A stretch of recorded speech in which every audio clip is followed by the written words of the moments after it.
Hi, good evening, and welcome to the third episode of Steve Cockrell's Unedited Run Chats. And Matt is with me again. How you doing, Matt?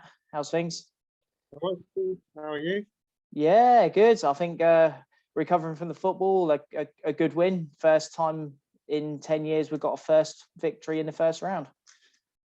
Well, 10 tournaments. We've never had one, so yeah, big result for us today.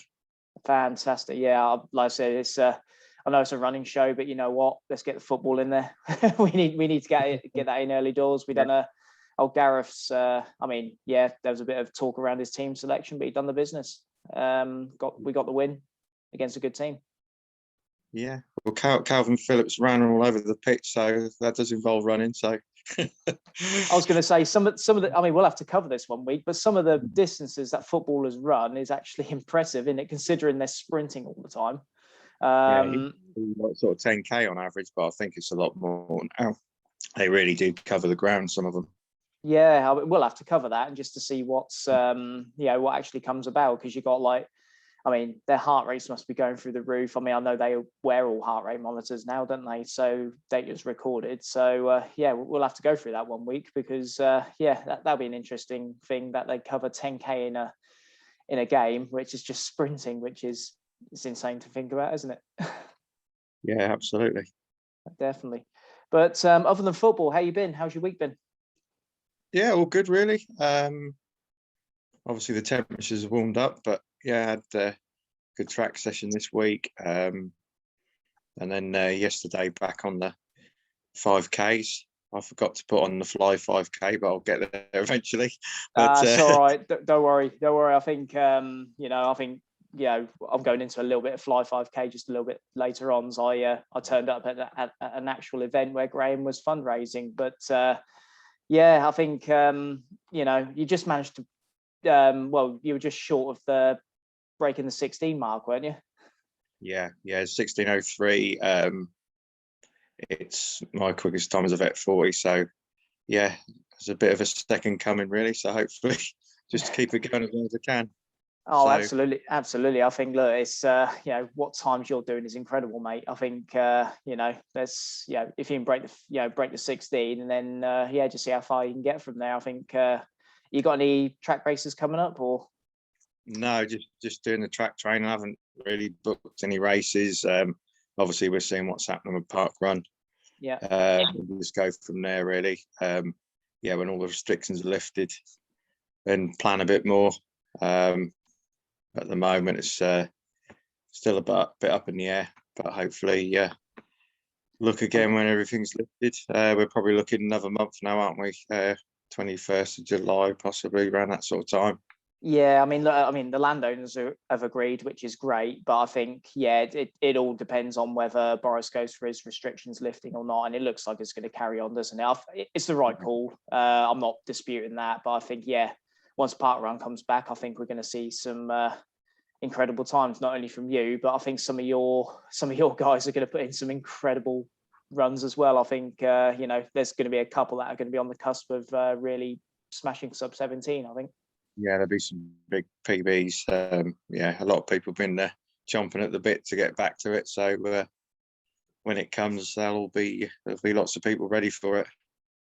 Yeah, I mean, obviously Junior Park Run started, which is, I'm going to give a shout out to the Leavesden Park Run team, because I think the organisation and I can imagine the logistical things they have to go through just to make sure that the event goes ahead is probably a massive effort. But there were so many volunteers today. I think they actually turned away volunteers because they were full, basically. And children turned up, and my daughter got a lovely PB, which is brilliant. Yeah, she done great. She done 2K in 11:22, which smashed her personal best. So growing girl, bless her. Yeah, so she's done well. But no, a massive shout out to the Leavesden Park Run team. But absolutely fantastic. But a few heading recently, because the King's Lynn one didn't come back, but they've been heading there. A few of our Renegade Rockets been going every week and doing some really good times. They've been having several in the podium places. So Yeah, some running under 8 minutes and that. So at like 9 years old, so tremendous. Yes, that's Yeah, mad, isn't it? That's mad. They're running them times at 9 years old. so good. Brilliant. No, absolutely. I think, yeah, so yeah, massive shout out to the junior park runs that have gone out. And like I said, temperatures were mad. As you've already covered that, temperatures have been absolutely mad today. I mean, two races that, I mean, I know the results of the Norwich half, which, I mean, the guy won it in 68 minutes, which is shifting for this weather. I don't know if you've seen them results, but local boy Ash Harrell come in second, which was 69. So, yeah, I mean, there's some flying times there. Yeah, no, very good. I say the Sublime 10K was won in 31 or so. Oh, was it? Who won that? Matt Bowser. Oh, Bowser. Yeah, yeah. Yeah, Yeah. I mean, that's good. That's really good in this weather, isn't it? Oh, God, yeah, absolutely. I think anyone who's ran today in this heat is just, I mean, fair play to them. I mean, it was a struggle. I mean, I done 70 minutes jogging home from Leavesden Park run, and I was cooked, completely cooked. So anyone who's ran today deserves a bit of a medal, to be honest with you. So we was out this morning. I was running with Danny, obviously going for a half PB, which he got 123, which was great. But so we started at 7, and after 8 o'clock, it was really testing, heating up.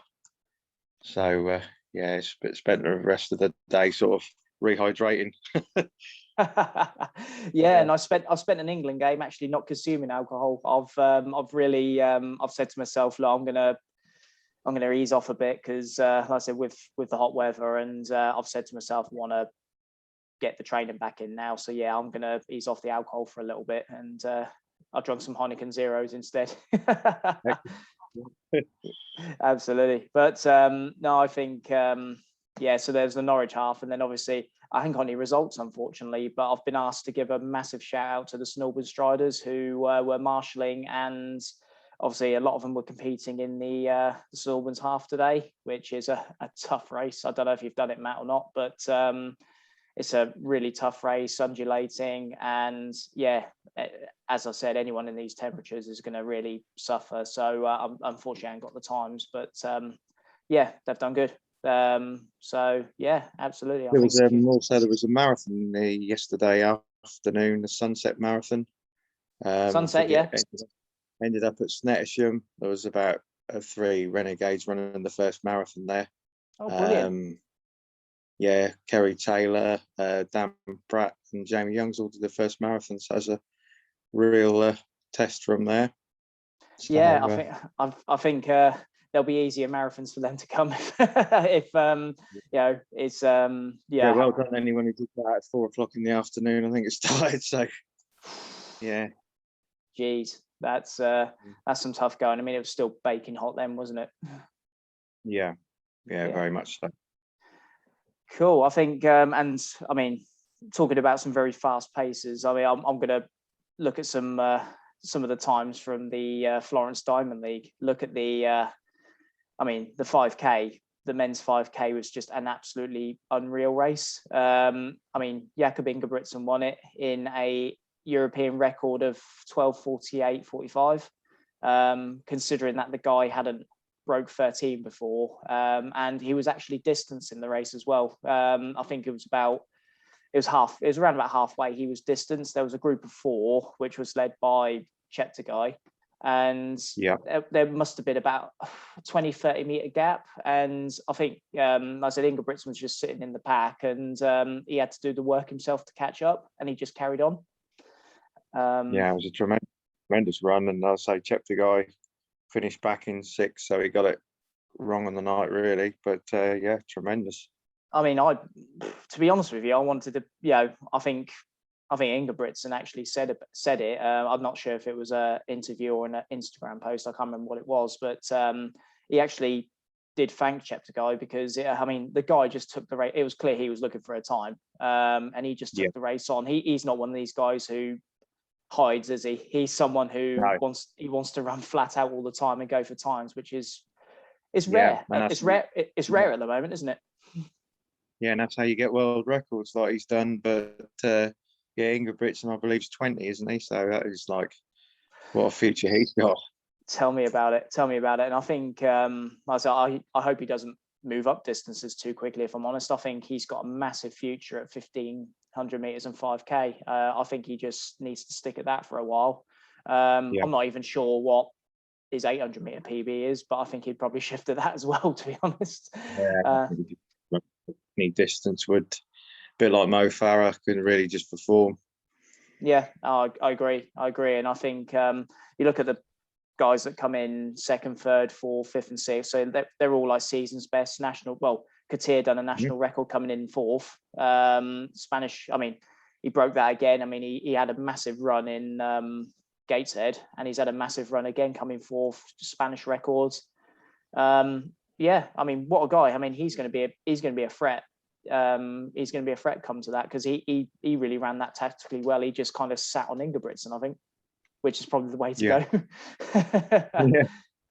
And then there's probably the 1500 as well. I mean, the 1500s, I mean, I think there was 3 standout runners there, wasn't there? Yeah, I mean, you got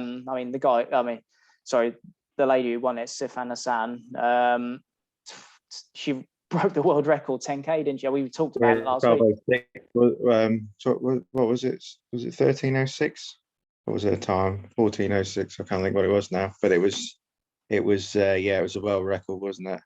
Yeah. I think it was something like that. Was it 2905 or something like that for the 10K, wasn't it? Sorry, 10K. I'm talking. No, 5K now. No, you're right. 2906, and she got beat, but gone down to 2901. But to recover that quickly from running that level, and to run 353, that's some recovery. It is some recovery, and I think, and you know, not to put a downer on it, I look at some of them performances, and it's something that we need to take it on face value sometimes, but I think it's just something that actually, I don't know, I wasn't too excited about it. The reason I say that is because I think, look, there's a bit of history with the coach there. She's trained by Alberto Salazar. It was a big run in the 1500. I mean, you can't take away the performances, but going from that world record 10K to doing a world leading 1500 as well, it's, I don't know. I want to believe it, but unfortunately, it's just something I've got in my head at the moment. I'm not sure if you agree or anything like that. I mean, like I say, we should take it on face value, but it was I don't know. You look at some of the other runners' demeanor, if you like, and I don't know. There weren't a lot of going to congratulate her straight away.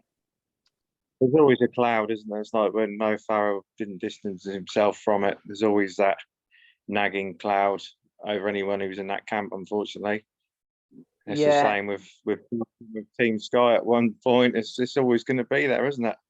Unfortunately so. And to be fair, if Mo didn't distance himself, and I mean, at the time, I mean, you can see why he was on the crest of a wave, but sometimes you just think, actually, hang on a minute, look at the stuff that's going on. But yeah, it's, I don't know. So I couldn't get excited about it, but what I could get excited about was the second and third place runners. Kip Yeagon just, she nearly won it, but she done a national record and PB for Kenya, and that's a Kenyan PB. Can't ask for much more than that. Was it 3:53.91? Yeah, so good. And then our very own runner, who's fabulous herself. 3:55 is just tremendous. Yeah, and I think, look, she just tried to hang on, and that's the way you got to do it. You just got to run hard and hang on. And I think if you're going to beat someone like Hassan, clean or not, or Kip Yeagon, who's running national records, then you just got to go out there and put yourself on the line. Yeah, and I think Laura Moore is a gutsy runner, and that's what she's great to watch. Oh, absolutely. And then there was it sixth place, McColgan? I think she got another Olympic qualifying time as well, so she's got a few distances that she can cover now.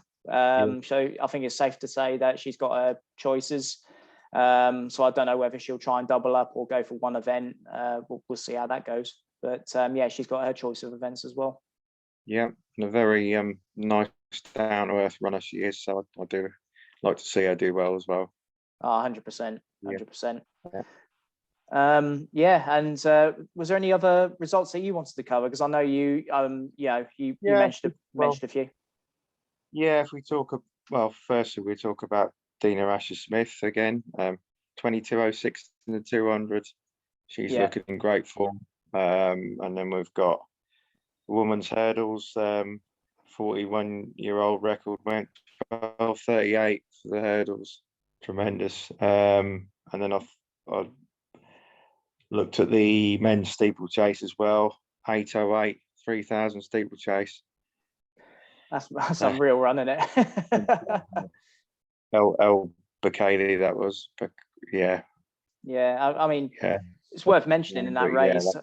I mean, it's worth mentioning in that race. I think it was like, was it Kipruto, the world record? He started. I mean, he's in poor shape at the moment. I think he's had a few personal problems, but he started the race. He towed the line just to see where he was, and he dropped out about halfway. He was he's just not in that shape, and I just can't see him doing the Olympics, if I'm honest, which is a shame, because I used to love him, see him go over the barriers like that. There was no one like him. He dominated. So but yeah, I think Asher-Smith, you got to look at her. It's going to be a massive. I mean, the 200. If you want to look at the 200, you've got so many good sprinters there, haven't you? You've got so many. Yeah. But let's hope it goes into the Olympics, because she's in great form, and that is, I think if the wind was more kinder on the night, she'd have broke 22 as well. Yeah, I mean, you just run out of things to say about Dina Asher-Smith. I mean, it's just so she's just so consistent in her performances at the moment, and I think there's only a couple of sprinters that are going to challenge her. I mean, 200, you've got Fraser Price in the 100 and 200, and then you got Miller Weibo, who's doing 400 and 200. So they're the only ones that are really going to challenge her that I can see. I mean, I don't know what Americans are going to be turning up at the time or in form, because I know there's always going to be a few. But we'll have to see. But I think a medal should be on the cards. Not that I want to label it straight away, but a medal should be on the cards, I think. Yeah, you just sort of say she's going in as one of the favourites, and hopefully all goes well on the day. And when it comes to the final. 100%, 100%. So I think, look, I mean, that's the only elite races that I've seen, to be honest with you. There's, I think there was a couple of, I think there was a British runner that ran well in Nice. I think he ran a 1:43 to go sick on the all-time list, which was good. And having said that, I can't remember his name, and I really apologise. But he ran a really good race. So I will find out for the next episode. Yeah. Cool. Right, going into something I really wanted to bring up. So I brought. So basically, I turned up at a Fly 5K event. It was the anniversary last week. So Graham, who's done the first episode, he's been, he started up his virtual Fly 5K events, and it grew and grew. And he decided to do something for charity this week, and he done 5K running in a pair of Speedos. Which it's running with him was quite interesting. But no, in all seriousness, I think we was going up and down this route, which was reasonably out the way. We weren't going to do it in St Albans High Street, but he got a few looks, and strangely, a few people didn't bat an eyelid. So I don't know whether that's a regular occurrence down there or not. But probably stranger things happen. Maybe you should have dressed as a Hoff, though, for that one. Absolutely. Or next time he's going to do it in January. We did mention that one. But no, I mean, in all seriousness, we we gathered at so someone who does the park run. God, here we go. The It's Fly 5. 5, yeah, it's 5K. No, the Fly 5K. So yeah, we Catherine, who's one of the organisers there, who helps Graham and does it every week, is she basically gave us all a bit of hospitality. So we had cake, we had tea afterwards as well, which was brilliant. So it was all organised and not overcrowded because we're still in restrictions, obviously. He was running for Mind, and unbelievably, him running 5K in speedos has raised 1,383 quid. Amazing. Well done, Graham. So good. It's absolutely. And I think, look, I mean, yeah, the event's gonna, I want to say petered out a little bit because I think, like I said, the park run is returning. However, it's one of these things where actually, just because park run's returning, you can still use that time just to enter a Fly 5K. Yeah. It's still a virtual competition, and it's something that's it's gone national. It's you've got clubs from Cornwall, you've got clubs from up the north that are doing it as well. So no, I just wanted to give a massive shout out to Graham for raising the money, and also thank you to every single Fly 5K that's supported Graham. And like I said, I was a late comer to it, so I'm certainly not taking any credit for it at all. But he's worked so hard with it, and I think for him to raise 1,300 quid for running in a pair of speedos is unreal. So a massive well done to Graham, and massive well done to people who help him organise as well, because he doesn't do it alone. He has a load of helpers as well, which is brilliant. So, well, I say a lot of people relied on parkrun for mental health. So great work for him to do that, to sort of fill the gap. Yeah, and I think different. Yes, sorry, I didn't mean to overcut you there, but no, I think the mental health side of things with it as well is one of the main reasons he done it. I think, just speaking from a couple of other people's viewpoints, I think a lot of people have suffered in the lockdown, and I don't think it's no secret. But he gave something for them to aim for, and whether it was with a running buddy, which he was allowed at that point, and then when things gradually started to ease, there was groups that went out, still socially distancing, but it's thrived. It's absolutely thrived. And the team that's won it on the most occasions is Cornwall AC. Just to give you a bit of perspective, Cornwall AC are the lead team in it at the moment. It's massive. It's just it's just grown and grown. So I think everyone's just embraced it and got involved. So whether you return to racing, whether you return to park run, submit your time still. It's always just interesting to keep in a virtual competition, if you like. It's always good. It's a bit healthy, just to keep the friendships up as well. Yeah, good. So good. Well done. Fantastic. So what are the plans for this week, then? I said it's to be honest, I've covered pretty much everything I wanted to. So yeah. It's been a bit of a short week in terms of like the running, because we've done a short time in terms of episodes. But what you got planned for this week?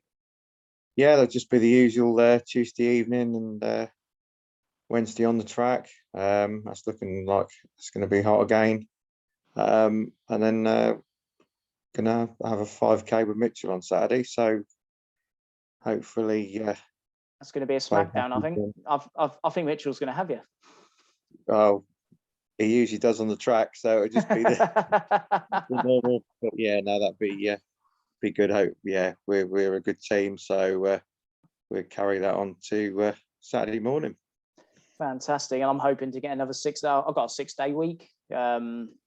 Last week I actually ran for 6 days, which is unheard of for me at the moment. But hoping to get another 6-day week, and I'm going to have tomorrow off because I've ran 6 days in a row. But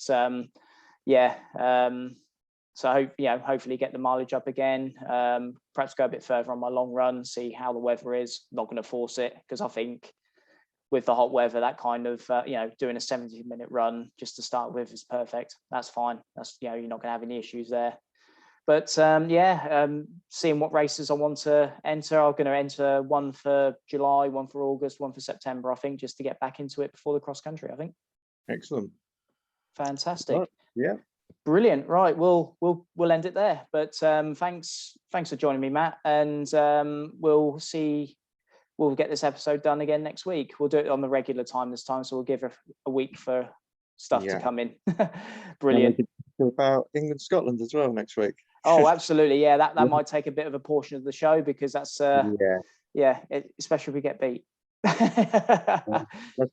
Let's hope we do plenty of running. Oh yeah. We'll get the running in, shall we? Yeah. Brilliant. Okay. Cheers, Matt. Thanks a lot, buddy. No problem. See you soon. Bye. Bye. Is that another trial?